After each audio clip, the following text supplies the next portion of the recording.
मित्रांनो, next question आपण आता स्टार्ट करत आहोत.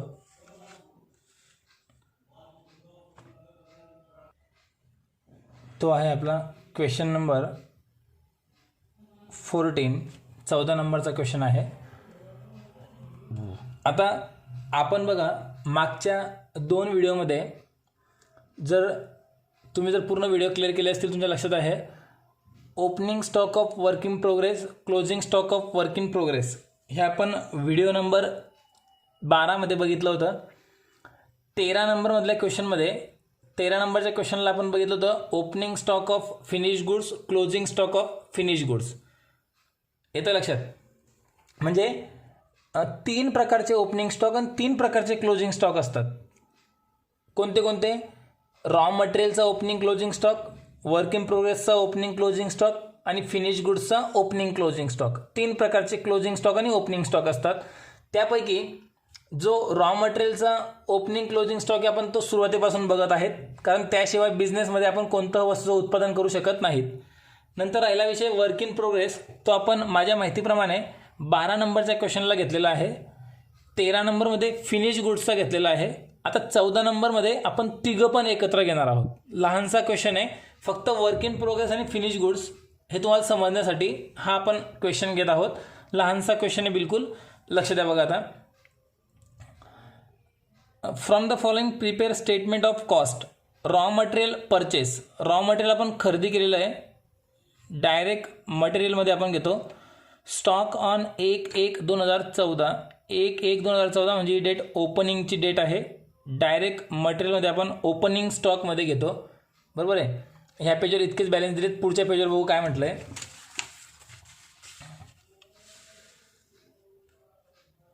बघा, फक्त इथपर्यंतच क्वेश्चन दिलेलं आहे. थोडंसं चेंजेस जे आहेत ते पण मी तुम्हाला समजावून सांगणार आहेत, नेमकं नवीन काय आहे क्वेश्चनमध्ये. आता आपण हे जे बघितलं, इथे बघा परत एक वेळेस दाखवतो.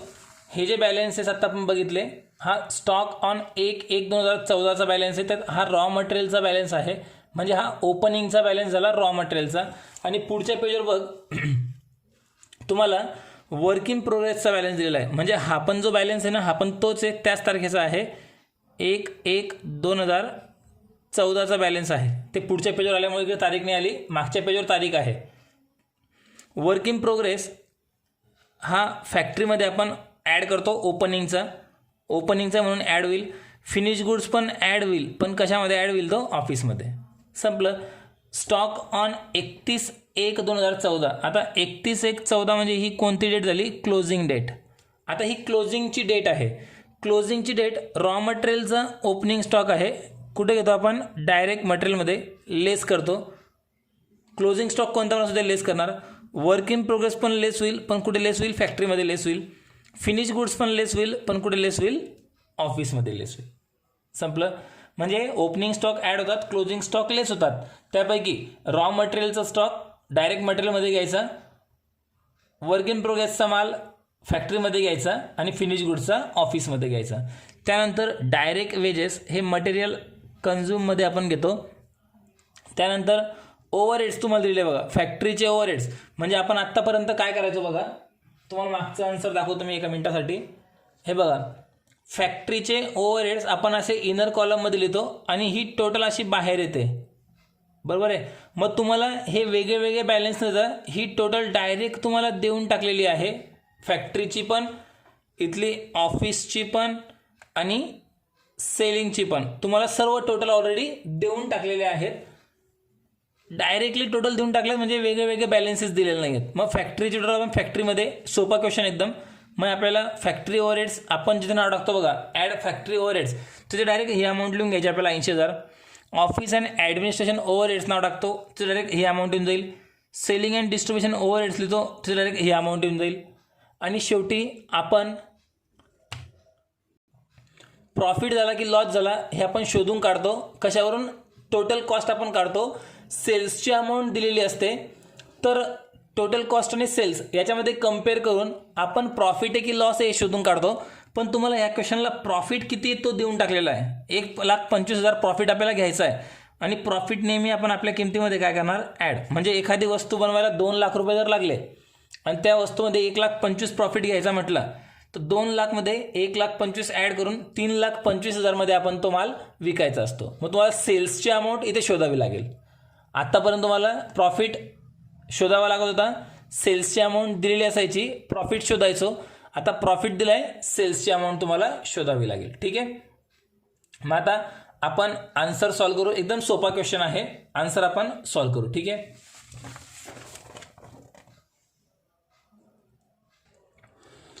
बघा आता ह्या फॉर्मॅट सिंपल एकच कॉलम केला आपण, इनरचा कॉलम नाही केला. का बरं नाही केला हे तुमच्या लक्षात येऊन गेलं पाहिजे. कारण फॅक्टरी ओव्हरहेड्स, ऑफिस ओव्हरहेड्स आणि सेलिंग अँड डिस्ट्रीब्युशन ओव्हरहेड्स हे तुम्हाला एकच अमाऊंट देऊन टाकली आहे. आपण काय करायचं आत्तापर्यंत की त्यांची अमाऊंट एकापेक्षा जास्त असायची ते आपण इनर कॉलममध्ये लिहायचो, पण इथे एकच अमाऊंट दिल्यामुळे आपण एकच कॉलम डायरेक्ट करून टाकला. तर आपण आता सुरुवात करू क्वेश्चनला. बघा इथे सगळ्यात पहिले आपण घेत असतो opening stock of raw material. Opening stock of raw मटेरियलला डेट दिलेली आहे 1/1/2014 आणि तिथे अमाऊंट आहे ओपनिंग स्टॉक ऑफ रॉ मटेरियलची 40,000. ओपनिंग स्टॉकची अमाऊंट आहे 40,000 रुपये. ठीक आहे. आता ओपनिंग स्टॉक झालं की आपण लगेच याच्यामध्ये ॲड करतो purchase of raw material.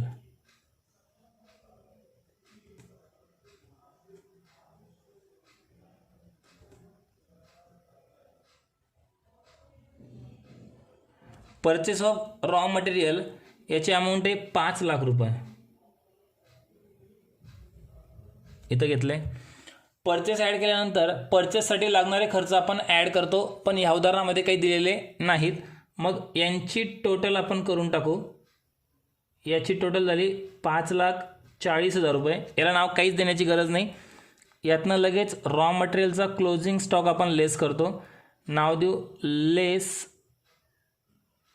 Closing stock of raw material. Closing stock of raw material. Closing स्टॉकला डेट आहे 31 जानेवारी 2014 आणि क्लोजिंग स्टॉक ऑफ रॉ मटेरियलची अमाऊंट आहे 30,000 रुपये. 30,000 रुपये closing stock of raw material. Amount उरते इथे 5,10,000 रुपये. आता क्लोजिंग स्टॉक लेस करून जी अमाऊंट उरेल त्याला आपण नाव देत असतो मटेरियल कन्झ्युम.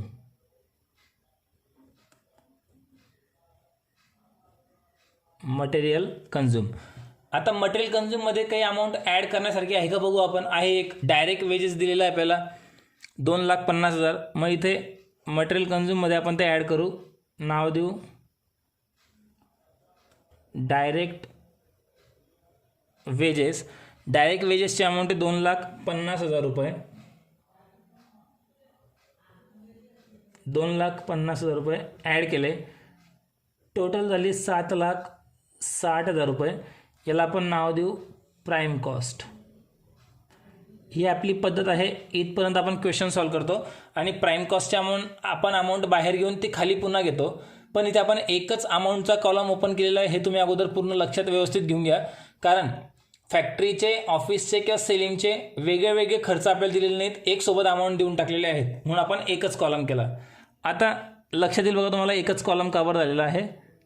फॅक्टरी प्राईम कॉस्टमध्ये आपण काय करतो, फॅक्टरीचे खर्च ॲड करतो, फॅक्टरी ओव्हरहेड्स.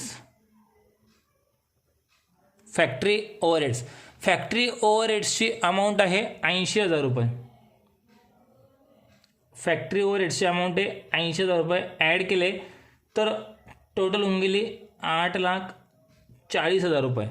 आता फॅक्टरी ओव्हरहेड्स जेव्हा ॲड करतो तर आपण त्याला नाव देतो ॲड करून फॅक्टरी कॉस्ट किंवा वर्क कॉस्ट. पण आपल्याला ते नाव न देता वर्क इन प्रोग्रेसचा ओपनिंग बॅलन्स ॲड करावा लागेल आणि वर्क इन प्रोग्रेसचा क्लोजिंग बॅलन्स लेस करावा लागेल. म्हणून बघा इथं आपण लिहू add opening stock of work in progress, opening stock of work in progress 1/1/2014 आणि opening stock of work in प्रोग्रेसचा बॅलन्स आपल्याला दिलेला आहे 10,000 रुपये. 10,000 रुपीज टोटल होऊन जाईल 8,50,000. यातून लेस करायचं closing stock of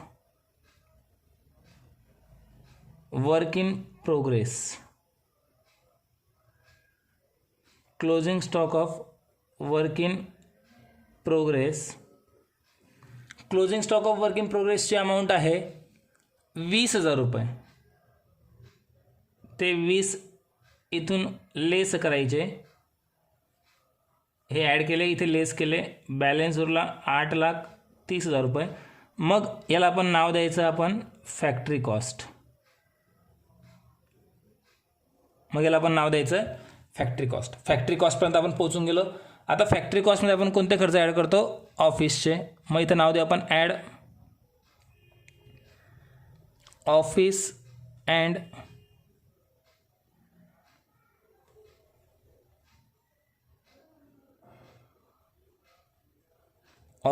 administrative overheads.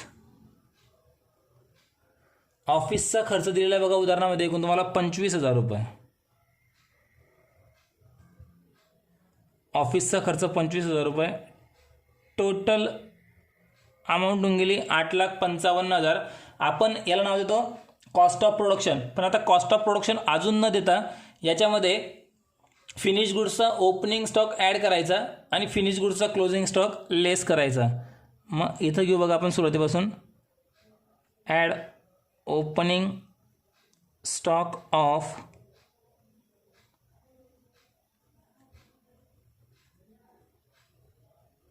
Finish goods. Opening स्टॉकला डेट 1/1/2014 आणि ओपनिंग स्टॉक ऑफ फिनिश गुड्सचा बॅलन्स आहे उदाहरणामध्ये दिलेला 80,000 रुपये. इथे आपण 80,000 घेतले, यांची टोटल करणार 9,35,000 आणि लगेच याच्यामधून closing stock of finish goods less करणार.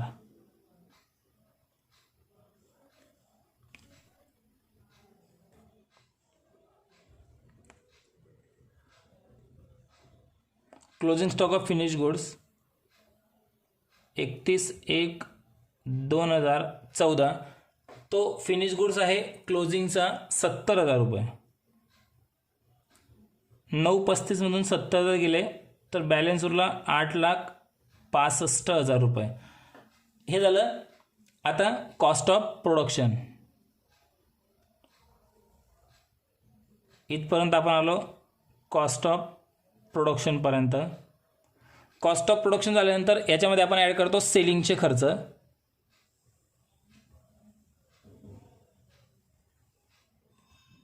सेलिंग अँड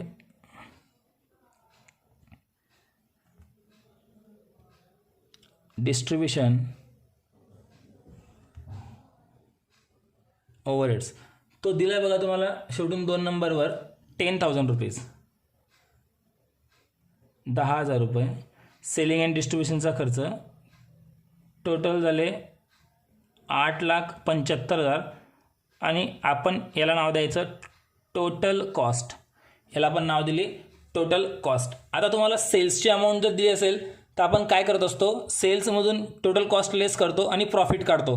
पण तुम्हाला प्रॉफिट दिलं आहे, सेल्सची अमाऊंट शोधावी लागेल. आता बघा अगोदर लक्षात घ्या, ही जी अमाऊंट सापडली 8,75,000 रुपये, ही 8,75,000 जी आपण वस्तू बनवली ती वस्तू बनवताना लागलेला हा पूर्ण खर्च आहे. म्हणजे 8,75,000मध्ये आपण एक वस्तू बनवून तयार केली.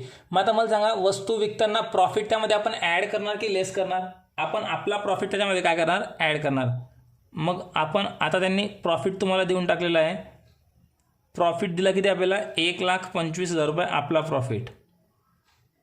1,25,000 प्रॉफिट जर ॲड केला तर टोटल होऊन जाईल 10,00,000 रुपये. तर 10,00,000 रुपये ही सापडली आपल्याला सेल्सची अमाऊंट. म्हणजे आपण ती वस्तू कितीमध्ये विकणार आता, सेल्समध्ये. आणि पूर्ण क्वेश्चन संपला. चांगला क्वेश्चन होता. इथपर्यंत हा तुमचा क्वेश्चन कंप्लीट झाला. कोणाला काही डाऊट असेल तर ग्रुपवर मेसेज करा. ठीक आहे.